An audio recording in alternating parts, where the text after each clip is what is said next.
the duration of this bulletin, Adam.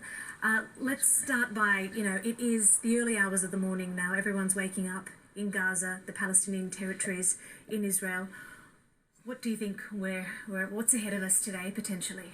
Well, I think the build-up of an Israeli operation to go in and try and rescue some of those hostages, elements of that operation may have already started. We don't know. We've certainly seen a lineup of tanks move towards Gaza overnight. Do you think we could be seeing a ground invasion into Gaza? I think that's inevitable. Yes, I think domestically it would be unthinkable for Israel to not go in and try and get its citizens out of Gaza. It's what Israel has always done in the past and will always continue to do. Benjamin Netanyahu will be under immense pressure to do something quickly to respond in force, extreme force, I think, as we're seeing already with some of the airstrikes on buildings inside the Gaza Strip. The taking of those hostages, Hamas calls them prisoners of war, in this, as Prime Minister Benjamin Netanyahu has described, an all-out war. In taking of those hostages, what is the strategy around that? Are they trying to position them so that they can't be bombarded in certain spots without fear of Israel inflicting loss on members of its own, or is it a prisoner exchange situation? I think both of those things are possible. I think initially grabbing hostages and bringing them back into Gaza would lead Israel to be more restrained about what they do next. The last thing they want to do is kill Israeli citizens who've been pulled back there. But as this goes on, the potential of having hostages is of enormous value to Hamas. You can use them to exchange for Palestinian prisoners who've been taken in the past and as bargaining chips during the inevitable conflict that follows. There have been losses on both sides. As it stands, 250 Israelis have been killed, more than 230 Palestinians so far. If, as you're saying, we're looking like we're moving into a ground invasion into Gaza, what could the human toll of that be, given what we've seen in the past and the very nature of the Gaza itself as a besieged city? Well, we've had one day of conflict and we've had 500 people die already, at least. Those kind of numbers are you could quite reasonably expect to see similar numbers in the days that come. I think if Israel goes in, it will be a dangerous operation for the people who live there and for the Israelis who are going in to try and rescue those hostages. The consequences of a ground assault are immense. There'll be pressure on other Palestinian supporters like Hezbollah in Lebanon to get involved as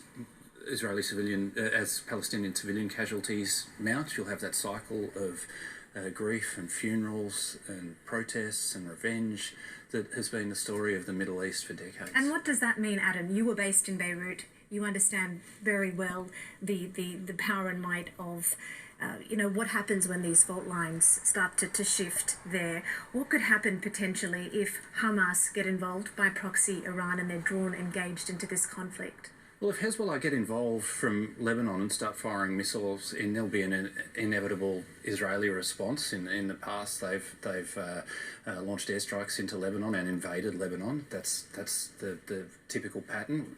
Pull another nation into this war. I'm not sure that will happen. I don't know what is to be gained by Hezbollah joining in the fray.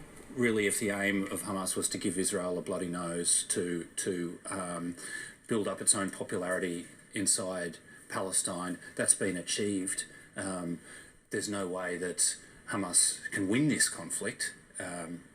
All it can do is inflict pain on Israel, and that's what's happening. And pain is being inflicted not only on Israel, but upon the Palestinian civilians who are now cowering, waiting for the airstrikes and any ground attack that follows. I think we have live images coming out of Gaza where it is in the early hours of the morning, if we can bring some of those up. It does look quite quiet at the moment, but we do know that Israeli forces are still or have been engaging in airstrikes on Gaza, and in the meantime Hamas militants have been fighting in parts of southern Israel. That's according to the Israeli military. Can we talk a little bit, Adam, about the tactical nature of this attack, of Hamas's attack on Israel? It was a surprise by every stretch. Land, sea, sky. How unprecedented was this? Well, it's completely unprecedented. We've had much smaller attacks during the intifadas. You had suicide attacks and bombings of buses and things like that. There's been nothing on this scale in the history of Israel. There's been no deaths on this scale of Israeli civilians since the 1973 war. It was 50 years where nothing like this has happened. But as you say, unprecedented. The coordination of this attack was extraordinary. You had thousands of rockets being fired at dawn on the Sabbath during a public holiday in Israel. You had multiple breaches of the fence that surrounds Gaza, this 40-kilometre strip where 2 million people live in terrible conditions. You have at least 22 different locations attacked by Hamas militants. They were operating, it seems, for hours in some of those areas without any involvement from the Israeli military. They took the border posts, a couple of border posts, by surprise. There were militants attacking via boat. We've seen footage released by the Israeli army that showed them destroying a boat that was attempting to cross into Israel. And you even had ultralights flying over the border and landing inside Israel, and militants getting out and attacking border posts. Adam, what brought us to this point, to this most recent escalation? This has been ongoing for over half a century. But how did we arrive at where we are today, which is in new territory? Well, I think it's the growing power and capability of Hamas. You have an organisation that had really been vying with the Palestinian Authority for control and precedence in the Palestinian territories, and now Hamas is in charge in Gaza, and it has I think it has really this will help Hamas inside Gaza. It will make the organisation seem like the leaders that they want to be seen. They're calling the shots. They're leading the attacks. It will weaken the Palestinian Authority. I think the traditional leadership of the Palestinian people. Where were they? Well, it seems like they didn't even know that this was about to happen. So we did hear there have been Palestinian media reports that the Palestinian Authority President Mahmoud Abbas spoke to the US Secretary of State and said that these attacks are in response to what he called an injustice against the Palestinian people. What injustice is he referring to? What is the motor that is fueling this Palestinian resistance? Well, you have 5 million people under occupation inside a country that they consider their own.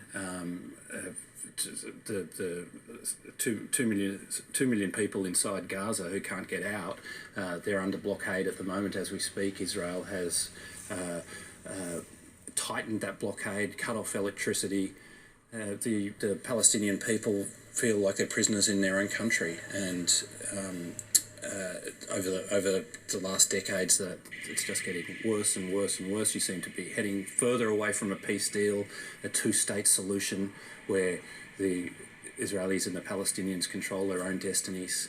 Attempts to broker talks between Saudis and Saudi Arabia and Israel were moving slowly along. It seems that those are, I would imagine that those are fairly dead in the water at the moment. What impact did recent settlement expansion, which has been ongoing, and raids in the West Bank, the Al-Aqsa Mosque, have on this particular moment?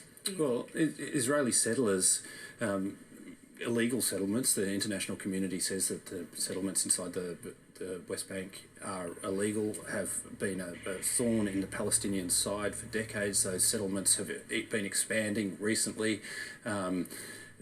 Palestinians feel that the area they're in has contracting over the years to smaller and smaller spaces.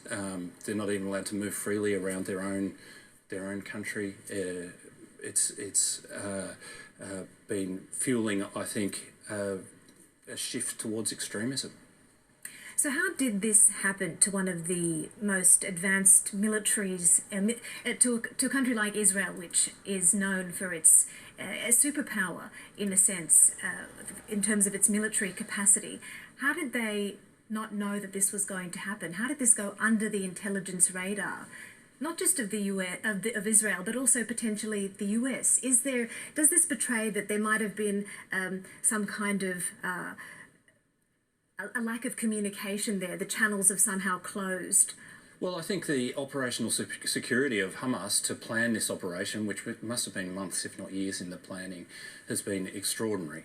The fact that word of this didn't leak out, that the Israeli military were completely unprepared, soldiers still sleeping in their bases when they were attacked by the militants, it's absolutely extraordinary. I think one of the things that demonstrates just how poorly prepared the Israelis were those scenes of a tank being overtaken by attackers, and an Israeli tank crew being pulled out onto the ground and dragged away and taken hostage. Where was the close support, the infantry that should have been protecting those soldiers? Was that crew operating out on its own?